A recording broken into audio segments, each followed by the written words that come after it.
Ang mga ipinanganak sa Libra, ika-23 ng Setyembre hanggang ika-22 ng Oktubre, ay kilala sa mga sumusunod na kadalasang behavior. 1.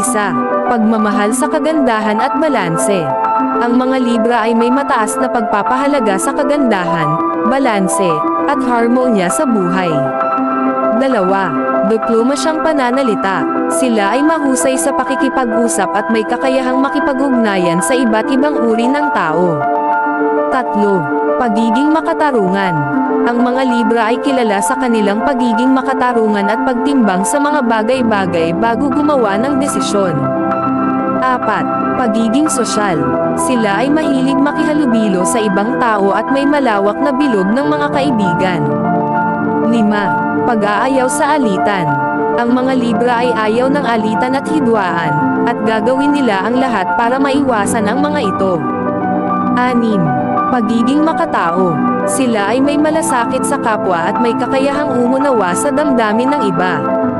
7. Kawalan ng pagiging desidido. Minsan, ang mga Libra ay nahihirapan makapagdesisyon dahil sa kanilang pagiging makatarungan at pag-iingat. 8. Pagmamahal sa kagandahan ng buhay. Sila ay may mataas na pagpapahalaga sa mga bagay na maganda at nakakaengganyo. 9. Pagiging mapagmahal. Ang mga Libra ay kilala sa kanilang pagmamahal sa kanilang mga mahal sa buhay. 10. Pagiging responsable. Sila ay may pakiramdam ng responsibilidad at gagawin nila ang lahat para tuparin ang kanilang mga obligasyon.